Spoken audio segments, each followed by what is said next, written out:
ดุแท้ดุว่าทุกคนนี่โอ้สุดยอดลายทุกคนมีแต่พาฟื้นเก่งหลายบอลแบบว่าซองเทือก็คักหลาย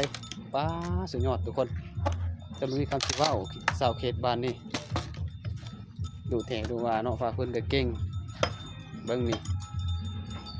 ว้าสุดยอดทุกคนทุก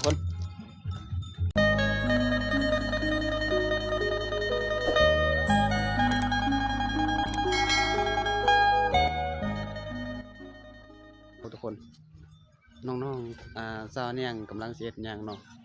ไปมื้อนี้บ่ฮู้ว่าสาวเนี่ยงมีแฟนแล้วหรือยังโสดคือเก่าก็บ่ฮู้กันเดี๋ยวบ่เพชรก็สิมาถามเนาะจนแล้วบ่เพชรก็บ่ได้ถ่ายสาวเนี่ยงทุกคนวันนี้กับบ่มีหยังมีแต่มายามมาเยี่ยมเนาะเพิ่นก็อยู่คนเดียวบ้านนอกบ้านนาบ้านป่าบ้านดงอยู่เขตชนบทชุมพรมังกรปูบ้านเฮาทุกคนเลยสบายดีสาวเนี่ย สบายดี โดยเป็นจังไดสถานะตอนนี้ โซ่ ยังโสดคือเก่าบ่ แม่น โอ้จักเปอร์เซ็นต์ ร้อย 100เนาะไปตอนไหนก็ยังโสดคือเก่าสาวเนี่ยนี่ทุกคนก็ยังงามคือเก่าเบิ่งคือว่าไปเฮ็ดผมบ่งามดีแท้ แม่น ปลาสาวนี่ยังไปเฮ็ดผมเนาะอยู่ไส เมืองน้อง โอ้เอาตอนนี้สาวเนี่ยกำลังสิเฮ็ดหยัง พาพื้น พาเพิ่นทุกคนเอาเลยเบิ่งนี่วิธีสาวเนี่ยดำรงชีวิตพาเพิ่นบ้านนอกบ้านนาบ้านป่าบ้านดงอยู่เขตชนบทป๊าบเลยทุกคนเก่งหลายเด้สาวบ้านนอกนี่มันนาบ้านแท้ดุว่าทุกคนนี่โอ้สุดยอดหลายทุกคนมีแต่พาเพิ่นเก่งหลายบอลแบบว่าซองเทือก็คักหลายป้าสุดยอดทุกคนจะมีคำสิว่าสาวเขตบ้านนี่ดูแท้ดูว่าเนาะฟ้าเพิ่นก็เก่งเบิ่งนี่ป้าสุดยอดทุกคนเห็นบ่สาวเนี่ยฟ้าเพิ่นเก่งหลายเอาเบิ่งโอ้ป้าคนสุดยอดนี่เห็นบ่สาวเนี่ยเก่งหลายเลยสาวคนสวยคนงามคนบานนอกบ้านป้าสาวโสดสาวซิงมื้อนี้บ่เพ็ดมายามมาเยี่ยมมายามคือเก่าทุกคนสาวอันนี้ดำรงชีวิตป้าเพิ่นป้าสุดยอดเก่งหลายเบิ่งนี่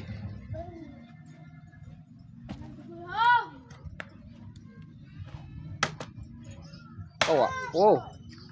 ระวังเด้อนี่เห็นบ่เก่งหลายเลยทุกคนสาวเนี่ยนี่จะเป็นเฮือนสาวเนี่ยทุกคนทุกอย่างหลายสาวเนี่ยก็ยังโสดยังซิงคือเก่านี่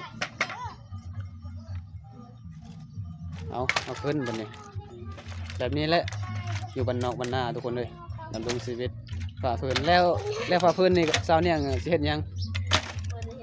บ่ได้เฮ็ดหยังประเทศเนาะเตรียมเอาไว้นึ่งข้าวเนาะ แม่น โอ้เบิ่งสาวเนี่ยก็เตรียมเอาไว้เพื่อสินึ่งข้าวมื้อแรงทุกคนสบายเนาะอันนี้ก็เป็นเฮือนสาวเนี่ยเดี๋ยวบ่เป็ดก็สิขึ้นเบิ่งอันนี้จะเป็นคันไดสาวเฮือนสาวเนี่ยทุกคนน้อยๆนี่เฮือนกำลังน้อยๆทุกคนเนาะโอ้ไปมักสาวเนี่ยนี่ถือว่าเป็นบุญวาสนาแท้เลยทุกคนฝ่าฝืนก็เก่งหลายสาวเนี่ยเฮ็ดหยังก็เก่งทุกคนว่าจนบ่มีคำสิเว้าเลยเนาะฝ่าฝืนเนาะนี่คือว่าเฮือนสาวเนี่ยมายุมายะจักแม่นหยังแน่ทุกคนป้าเฮือนซานบ้านซองอันนี้หยังนี่เฮ็ดได้กินนอนอยู่ไสบัดนี้ล่ะสาวเนี่ยอยู่นี่เลยเนาะ แม่น ป้าอีต้นน้องนี่ทุกคนเบิ่งนี่อยู่นี่เลยฝ่าฝืนแล้วก็เอาไว้อยู่นี่เนาะ แม่น โอ้มื้อแรงก็นึ่งข้าวเนาะ แม่น เกียมไว้มื้อนี้เนาะฝ่าฝืนโอ้เอาทุกคนเบิ่งนี่คือว่าสาวเนี่ยคนสวยคนงามได้ไปมักทักมาได้เนาะคุยได้เนาะ แม่น โอ้บ่ว่าจะเป็นบ่าวบรูบ่าวลาวไทยก็คุยได้เนาะ คุยได้ โอ้แล้วมื้อนี้บ่าวเพชรก็สิมายามเยี่ยมสาวเนี่ยคือเก่าอายุจักปีสาวยังอยากได้แท้ เท่าไรก็ได้ เท่าใดก็ได้เนาะ แม่น โอ้ทุกคน ตอนนี้อยากได้ความฮักอยากได้แฟนแท้บ่ แม่น ป้าทุกคน100%เลยบ่ เรา 100เนาะถ้ามีคนอยากจีบได้เนาะ คิดได้ จีบได้ทุกคนเบิ่งเอาป้าจะมีคำสิเว้าเลยบ่เพชรนี่ก็ได้เนาะนี่จะเป็นเฮือนสาวเนี่ยแหละแบบนี้แหละทุกคนป้าบ่มีอะไรทุกคนเนาะแต่อีต้นในคนงามมันนกมันป่านี่งามแบบธรรมชาติเลยบ่ได้ใส่หยังทุกคนแต่งตัวแบบธรรมดาเนาะกันอยู่ในเมืองนี่จนมีคำสิเว้าเลยงามนี่เบิ่งเฮือนกับมายุมายะทุกคนเลยเฮาอยู่บ้านนอกบ้านนานี่โอ้ยจักเครื่องของหยังแน่เอาเอิ้น FC มากินนำแน่ มากินข้าวน้ำกันเด้อ โดยอาหารแซ่บๆเนาะมื้อนี้เนาะอาหารปลาเนาะคือบ่มีแจ่วเด้ ไม่อยากกิน บ่อยากกินแจ่วเลยโอ้ทุกคนกินอาหารปลาข้างแน่แต่ว่าเพิ่นว่ากินบ่ลงแน่เนาะบ่มีคนที่กินน้ำทุกคนเด้เพิ่นก็อยากมีคู่ครองตัวเองเลยเฮ็ดแนวใดก็ค่อยสู้ไปนำนั้นแหละทุกคนนี่ทุกคนสาวเนี่ยกินข้าวแบบบ่ได้คิดแนวอื่นเลยกินมีแต่อาหารป่าซื่อๆบ่ได้กินแจ่วเลยทุกคนหมากับเขาอยากกินน้ำได้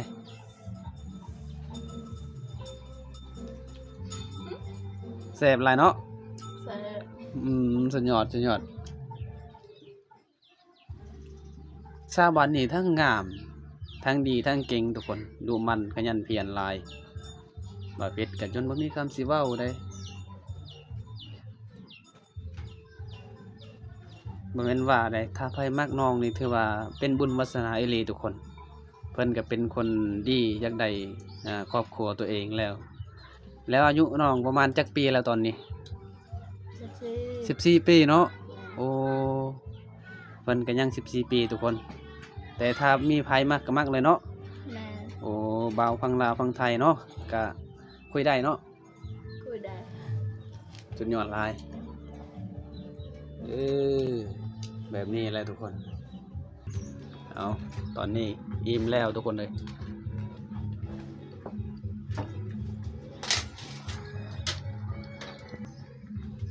เดี๋ยวได้ตอนนี้อิ่มเลยบ่กินข้าว อิ่มแล้ว อิ่มแล้วเนาะ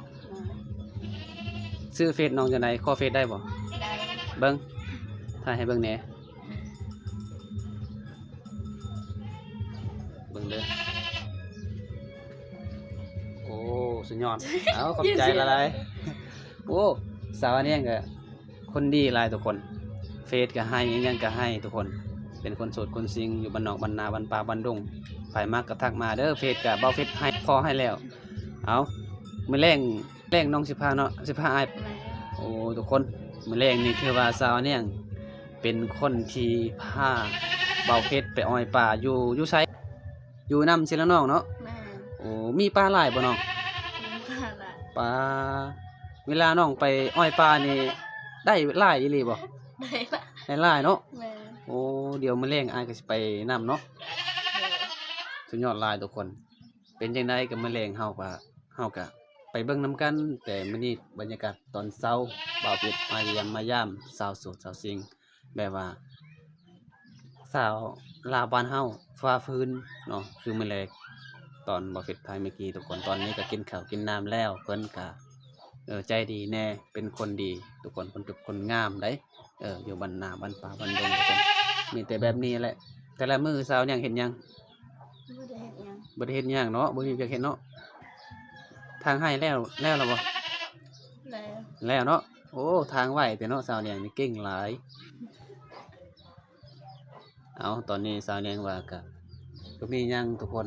ทางให้กันแล้วบ่ได้เฮ็ดหยังแต่ละมื้อมีแต่ว่าเข้าเฮือนเนาะเข้าเฮือนงามนี่แหละยันเขารักติ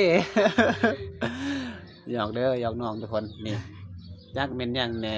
แบบว่าเฮาคนทุกคนยากทุกคนเฮือนซ่านแบบนี้แหละก็คือเฮือนซ่านคนในเมืองทุกคนแบบว่าสะอาดสิเอียงอยู่กับตัวเองก็สะอาดได้ทุกคนสะอาดแน่เป็นคนสวยคนงามกระทึกแต่เฮาอยู่บ้านนอกบ้านนานี่โอ้บ้านป่าบ้านดงแบบว่าสวยงามธรรมชาติ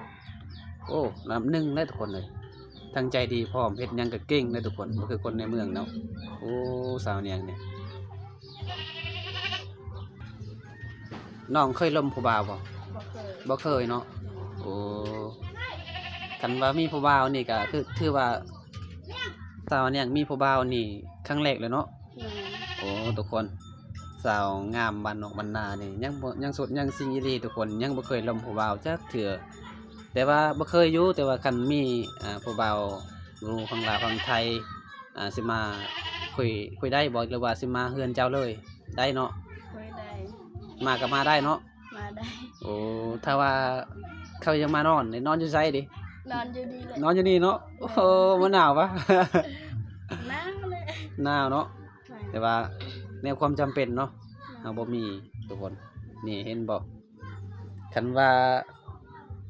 มีเค้กมากก็รักษาอนามัยเนาะสาวเนี่ยเนาะ แม่ โอ้ยสาวเนี่ยนี่ก็ได้เนาะทุกคนคันว่ามีเค้กก็รักษานี่มีเกล็ดมีกระตากระยังมีหยังแน่ทุกคนหลายๆทุกอย่างทุกมีศอกมีสินมีเสื้อมีเครื่องของต่างๆอยู่นี่เนาะทุกคนเนาะคันว่ามีเค้กผู้เบา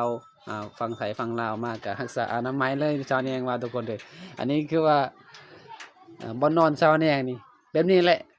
แต่ว่าบ่เป็นหยังดอกเฮาบ่มีเฮือนอยู่เนาะสาวเนี่ยเนาะ แม่ อ่านี่สาวเนี่ยกำลังสิปัดกวาดเฮือนซานทุกคนเลยเพราะว่าเห็นมันสกปรกหลายมายุมายะนี่เห็นบ่สกวาดเฮือนซานในตอนนี้เก่งหลายเลยปัดกวาดเฮือนซานก็เก่งเลยทุกคนโอ้สุดยอดจนเบิดคำสิเว้าทุกคนเลยนี่รักษาเฮือนซานสาวอันนี้ยังมินกะวานโอ้ยเป็นนะฮัก ทุกคนเลยไปมากระทักมาเด้อสาวเนี่ยคุยได้ทุกคน คือว่าไม่พลอยกับบ่มีเนาะ แม่ โอ้บ่มีอีหลีในสาวเนี่ยบ่มีเงินหรือว่าบ่มีหยัง โอ้ยงั้น มีเงินเนาะอยู่บ้านมีคนขายบ่ ก็มี บ่มีเนาะโอ้มีอยู่เมืองเนาะมันไกลเติบทุกคนจักกิโลบ้านเฮานี่ไปฮอดเมือง บ่ฮู้เลย บ่ฮู้เนาะ แม่ นี่คือว่าเฮาเคยตำหูบเนาะแมันหยังเขาเอิ้นนี่ ตามสิ ตำสิ้นตำฮูบแบบนี้แหละทุกคนนี่เห็นบ่ปลาสุดยอดหลายแม่นของเจ้าบ่เนี่ย แม่ โอ้เอาทุกคนคลิปนี้บ่าวเพชรกะ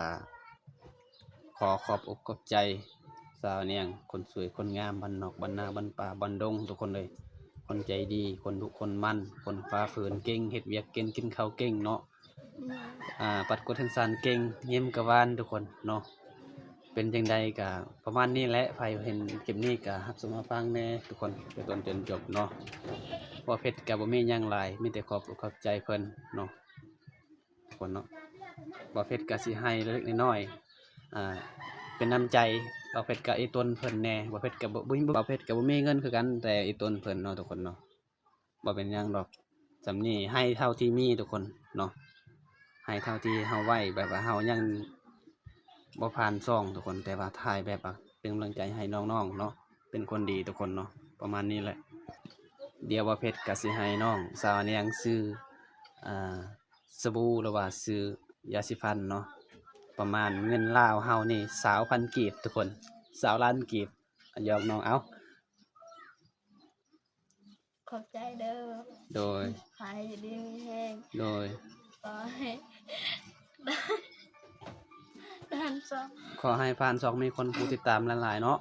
แม่ ขอให้อยู่ดีมีแฮงคือกันเด้อน้องเด้อ โดย ก็ให้ทั้งสองฝ่ายเฮามีคนหักคนแพงเนาะไปใส่มาใส่มีผู้ใหญ่ใจดีเนาะเอาไปบาย FC แน่ บ๊ายบาย มื้อหน้าพบกันใหม่เด้อ โดย เอาครับเอาสบายดีทุกคนตอนนี้ใครได้เห็นคลิปนี้แล้วเนาะก็อย่าลืมรับชมรับฟังแต่ต้นจนจบเนาะบ่ผิดหลังจากถ่ายซาวมาเยี่ยมมายามซาวอันเนียงแต่ว่าเพชรลืมปิดคลิปทุกคน ตอนนี้บ่เพชรก็ปิดคลิปก่อนเด้อทุกคนเนาะบ่เพชรขอฝากกดไลค์กดแชร์